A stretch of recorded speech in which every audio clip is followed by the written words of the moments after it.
kita bergabung kembali di sesi kedua di mata kuliah Matematika Diskrit pertemuan pertama ini. Kali ini saya akan menyampaikan atau memberikan gambaran mengenai materi-materi apa saja yang akan kita bahas selama satu semester ini di mata kuliah Matematika Diskrit. Nah, matematika diskrit ini adalah mata kuliah dasar untuk mampu mengikuti mata kuliah lainnya. Misalnya ada mata kuliah algoritma, kemudian ada mata kuliah struktur data, ada mata kuliah basis data, otomata, dan teori bahasa formal, jaringan komputer, keamanan komputer, sistem informasi, teknik kompilasi, dan lain sebagainya. Jadi matematika diskrit ini adalah mata kuliah dasar untuk dapat mampu mengikuti mata kuliah yang lainnya yang sudah tadi saya sebutkan. Nah, matematika diskrit ini adalah cabang matematika yang mengkaji objek-objek diskrit atau nanti objek-objeknya itu dapat dihitung. Contohnya adalah integer dan lain sebagainya. Nah, kalau yang sudah Anda pelajari, misalnya Anda belajar di kalkulus menggunakan integral dan lain sebagainya, itu adalah cabang matematika yang mengkaji objek-objek kontinu. Kalau di sini, di matematika diskrit adalah cabang matematika yang mengkaji objek-objek diskrit. Objek-objek diskrit itu adalah yang bisa dihitung dan tidak bersambungan. Jadi benda disebut diskrit itu jika ia terdiri dari sejumlah berhingga elemen yang berbeda atau elemen-elemen yang tidak bersambungan atau tidak kontinu. Contohnya adalah data yang diolah di dalam komputer itu adalah angka dalam bentuk diskrit, misalnya data angka, data karakter, data suara atau digital, data gambar digital, dan lain sebagainya. Jadi kalau objek diskrit itu 1, 2, 3, 4, bukan 1,2 dan 0,5 dan lain sebagainya. Jadi bukan dalam bentuk kontinu. Paham ya? Objek diskrit itu tidak bersambungan. Nah, contohnya, kalau kita menggunakan kamera digital, ini misalnya foto dengan resolusi tinggi, terlihat halus, kemudian Anda zoom, nanti akan terlihat kotak-kotak yang biasanya kita sebut sebagai blur, kemudian semakin di zoom nanti kotak-kotaknya makin jelas. Nah, kotak-kotak ini disebut sebagai pixel. Pixel ini adalah elemen diskrit dari sebuah gambar yang merupakan representasi titik terkecil dari sebuah gambar yang diukur per inci.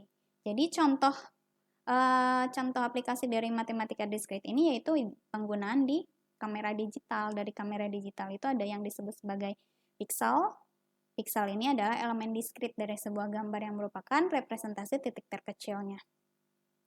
Selanjutnya, contoh lainnya adalah berapa banyak kemungkinan jumlah password yang dapat dibuat dari 8 karakter. Anda menggunakan media sosial, misalnya menggunakan Instagram, menggunakan Facebook, dan lain sebagainya, itu nanti ada username dan ada password. Username juga kan ini adalah kombinasi dari beberapa huruf dan angka misalnya. Kemudian password juga sama, kombinasi dari beberapa huruf dan angka. Nah, itu dapat diselesaikan menggunakan matematika diskrit, menggunakan kombinasi atau permutasi dan lain sebagainya. Kemudian misalnya, diberikan dua buah algoritma yang berbeda untuk menyelesaikan sebuah persoalan. Bagaimana menentukan algoritma mana yang terbaik? Algoritma itu adalah langkah-langkah penyelesaian sebuah masalah. Misalnya algoritma A dibandingkan dengan algoritma B. Mana yang lebih cepat menyelesaikan masalahnya? Nah, ini dalam menentukan algoritma mana yang terbaik, kalau hubungannya dengan komputasi, nanti kita bisa lihat di kompleksitas algoritma. Kompleksitas algoritmanya ada kompleksitas waktu dan ada kompleksitas ruang atau memori atau space. Kemudian, contoh yang lainnya adalah dapatkah kita melalui semua jalan di sebuah kompleks perubahan tepat hanya sekali dan kembali ke tempat semula. Misalnya di perumahan itu kan banyak belokan, banyak blok dan lain sebagainya. Apakah kita dapat atau mungkin melalui semua jalan di sebuah kompleks perubahan tepat hanya sekali? Atau mungkin malah bolak-balik. Nah, itu sebenarnya adalah suatu fenomena yang dapat diselesaikan oleh matematika diskrit. Nah, ini adalah tahapannya. Jadi nanti dari tipe data, tadi kan tipe data itu ada diskrit, ada kontinu. Kemudian nanti ada logika. Logika ini tidak akan dipelajari di matematika diskrit, ada di mata kuliah lain. Kalau tidak salah dipelajari di mata kuliah logika informatika. Kemudian ada pembuktian. Pembuktian ini menggunakan induksi. Induksinya nanti ada analisis algoritma, ada teori number, ada relasi, ada counting. Counting ini nanti berhubungan dengan probabilitas, kemudian ada graf dan ada pohon. Nah, ini adalah notasi-notasi yang mungkin nanti Anda harus kenal. Booleans itu ada pernyataan true or false. Mungkin Anda sudah kenal di Excel. Ada if A, then C is true or false, dan lain sebagainya. Itu sebenarnya masuk ke salah satu contoh aljabar boolean ya. Kemudian ada integer, ini simbolnya. Kemudian rational number, bilangan rasional. Kemudian bilangan real. Kemudian ini adalah penulisan sistem bilangannya. Apakah dia tertutup atau terbuka? Kalau tertutup kan tanda kotak, kalau terbuka berarti kurung biasa. Kemudian ada nilai absolut, kemudian ada sistem bilangan yang floor, ada ceiling, kemudian ada bilangan pangkat dan lain sebagainya. Kemudian ada notasi sigma, ini adalah pertambahan, ada notasi perkalian produk. Nah, itu dasar-dasar yang nanti kita gunakan dalam perkuliahan mata matematika diskrit ini. Kemudian yang pertama, tadi sudah saya jelaskan minggu pertama kita bahas apa, minggu kedua apa, minggu 3 dan seterusnya apa. Nah, ini adalah himpunan. Himpunan kan sudah tahu ya, biasanya digambarkan dalam bentuk lingkaran. Ini adalah himpunan A, kemudian di sini ada himpunan B, ataukah mungkin nanti ada irisannya, ini adalah himpunan C dan lain sebagainya. Ada gabungannya, ada irisannya, ada komplemennya dan lain sebagainya. Contoh nyata dalam himpunan itu adalah misalnya biasanya di rumah itu kan ada wadah isinya buah-buahan. Nah, itu sebenarnya disebut juga sebagai himpunan buah-buahan. Kemudian hewannya gajah, itu himpunan gajah. Kemudian ada moda transportasi. Moda transportasi itu kan ada pesawat, ada kereta, ada bis, ada kapal, ada angkot dan lain sebagainya. Nah, itu disebut sebagai himpunan moda transportasi. Atau yang dekat dengan kita misalnya himpunan mahasiswa dan lain sebagainya. Nah, itu termasuk dari contoh real dari yang disebut sebagai himpunan atau kumpulan. Nah, kemudian yang kedua, nanti kita mempelajari relasi. Relasi ini nanti akan Anda sangat butuhkan di dalam basis data. Kalau tidak salah, basis data itu kan menghubungkan tabel A ke tabel B dan lain sebagainya. Nah, ini relasinya misalnya mahasiswa. Misalnya yang ini adalah mahasiswa. Ini adalah kode mata kuliah yang diikutinya. Relasi ini adalah tanda panahnya mahasiswa ini mengambil berapa mata kuliah? IF251 dan IF323. Kemudian si Budi ini mengambil mata kuliahnya IF221 dan IF251. Kemudian kalau si Cecep ini hanya mengambil satu mata kuliah yaitu IF323. Nah, ini disebut sebagai relasi. Kemudian contoh lainnya misalnya relasi antara dosen dan mahasiswa. Dosen Mr. Gino ini mahasiswanya siapa saja? Ada Ami, ada Ana, ada Jenny. Kemudian misalnya dosen Ibu Lopez ini. Ini mahasiswanya Juslain dan Daphne. Nah, ini sebuah relasi itu nanti Anda kenal, ini kan kalau di kalkulus ya domain dan kodomain atau range. Kalau di dalam relasi, range-nya itu bisa lebih dari satu. Nah, kalau yang relasi tapi range-nya itu hanya ada satu, itu disebut sebagai fungsi. Jadi, kalau di dalam fungsi itu mirip seperti relasi. Fungsi itu adalah relasi khusus. Ini adalah himpunan A, himpunan B, dihubungkan anggota himpunan A dihubungkan terhadap B-nya oleh sebuah fungsi di mana A ini hanya berpasangan satu dengan B, tidak lagi berpasangan dengan misalnya di sini 0. Tidak ada tanda panah dari A ke 0. Kalau A ke 0 juga ada, berarti itu ada hanya sebuah relasi saja, bukan sebuah fungsi. Kalau fungsi itu hanya satu hasilnya. Contohnya di sini. Fungsi anak terhadap ibunya. Si Ami ini ibunya cuma satu. Ana ini ibunya cuma satu.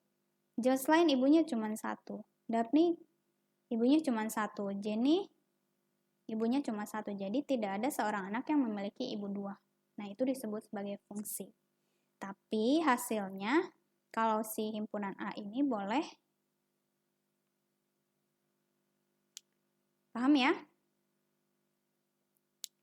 Nah, itu yang akan kita pelajari dalam sebuah fungsi. Kemudian nanti kita belajar induksi matematika. Contoh yang paling simpelnya adalah pada saat kita menaiki tangga, langkah pertama ini disebut sebagai basis. Kemudian nanti dia sampai ke langkah ke K. Apa apakah mungkin dia mencapai langkah ke K+1? Nah, dia akan mencapai langkah ke K+1 itu jika dia telah mencapai langkah ke K. Itu nanti akan kita pelajari dalam induksi matematika. Jadi nanti ada basis, kemudian ada langkah ke K, ada langkah ke K+1. Kemudian contoh yang real, yang simple laginya, maksud saya itu adalah efek domino. Yang satu ini dijatuhkan nanti jatuh semua. Jadi misalnya ya, ini adalah objek ke-20. Objek ke-20 ini akan jatuh kalau objek ke-19-nya juga jatuh langkah ke K, ini langkah ke K+1, kemudian yang di sininya basisnya. Langkah pertamanya. Paham ya? Nah, ini adalah contoh real dari sebuah induksi matematik. Nanti di dalam induksi matematik kita akan lebih menggunakannya dalam pembuktian sebuah formula atau sebuah hipotesis. Formulanya di sini misalnya apakah betul jumlah dari suku pertama sampai suku ke 30 dari bilangan real itu adalah n+2 dibagi 2 dan seterusnya. Kemudian kita akan membahas juga mengenai kombinatorial. Tadi di awal sudah saya sebutkan berapa banyak kombinasi password yang dapat dibentuk. Misalnya di sini kan ya, contohnya adalah username. Nanti passwordnya itu kombinasi misalnya dari 8 karakter. Nah, ini di sini bisa diselesaikan menggunakan kombinatorial atau mungkin nanti ada yang disebut dengan permutasi atau ada aturan kaidah perkalian, kaidah pertambahan dan lain sebagainya. Kemudian aljabar boolean yang tadi saya sebutkan, kita akan mempelajari di aljabar boolean. Aljabar boolean itu nanti ini aplikasi yang paling nyatanya yang paling simpel itu di rangkaian digital, jam. Ini jamnya, ini menitnya, ini detiknya. Nah, nanti ini rangkaian-rangkaian digitalnya ada di dalamnya ini menggunakan aljabar boolean. Atau di rangkaian saklar, ada in, ada on, ada off. Nanti tanda-tanda di sini ini dipelajari di dalam aljabar boolean. Kemudian graph. Graph ini seperti ini. Jadi graph ini aplikasinya, misalnya kita dalam mendistribusikan titik distribusi misalnya bantuan. Nah, di sini contohnya adalah penerapan graph peta Kabupaten Sidoarjo di wilayah titik distribusi.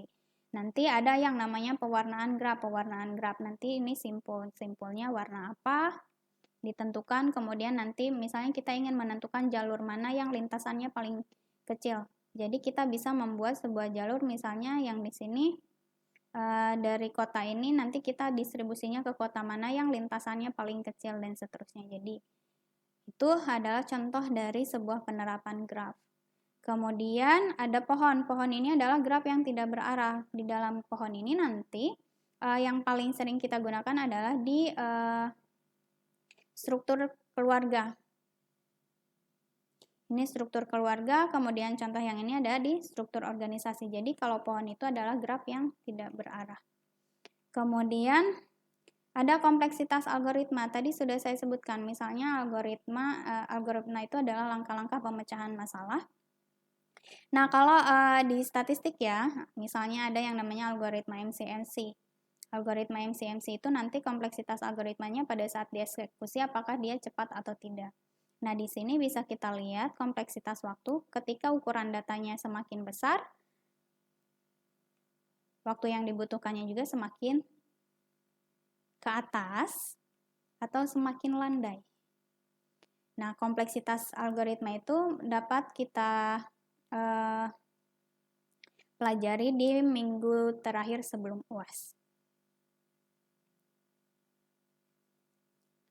Nah, itu yang dapat saya sampaikan mengenai gambaran umum apa yang akan kita pelajari selama 1 semester ini.